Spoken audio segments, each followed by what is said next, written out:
Bonjour à toutes et tous et bienvenue sur ce petit tutoriel qui va nous apprendre à compter en binaire. Alors le binaire, c'est le langage informatique qui est constitué que de 0 et de 1. 0 ou 1, on n'a que deux possibilités, jour, nuit, blanc, noir.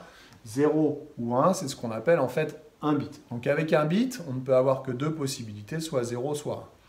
Si maintenant on associe deux bits, c'est-à-dire deux chiffres, 0 ou 1, collés l'un à côté de l'autre, on va pouvoir écrire 0, 0, 0, 1, 1, 0 ou 1, 1. On a donc 4 possibilités. 4 possibilités, 2 bits, 2 puissance 2 égale 4. Si maintenant on veut coder un nombre avec 3 bits, on va pouvoir avoir 2 puissance 3 égale 8 possibilités. Une image qui sera donc codée en 3 bits aura la possibilité d'avoir 8 couleurs dans sa constitution, puisque 8 états possibles.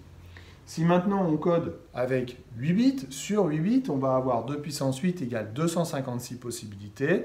C'est ce qu'on utilise le plus souvent dans le langage informatique. Alors 8 bits, un assemblage de 8 chiffres égaux à 0 ou 1, c'est ce qu'on appelle un octet. L'octet, c'est l'unité qu'on utilise très souvent pour stocker les informations, kilo-octet, mégaoctet, gigaoctet, etc., etc.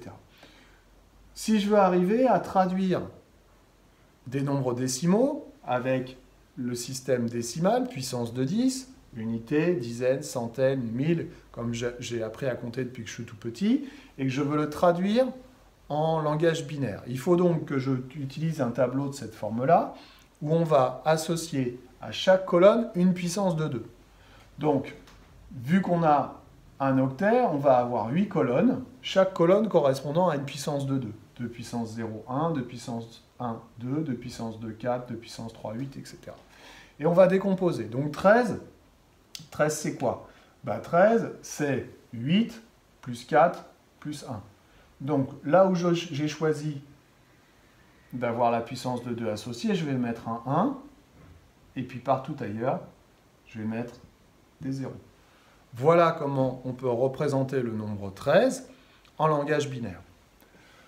Il n'y a qu'une possibilité. 129, 129 c'est 128 plus 1. Donc je vais mettre 1 pour 128, 0 partout et 1 pour la dernière colonne.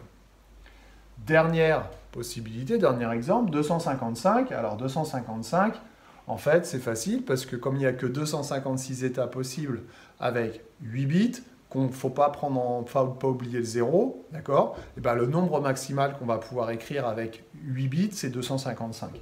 Donc là, c'est la valeur maximale, et la valeur maximale, ça va nous donner des 1 partout. Vous pouvez faire la somme en nombre décimal, et vous allez voir que vous tombez bien sur 255.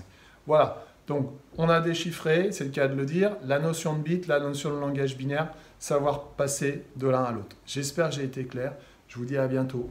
Bonne soirée.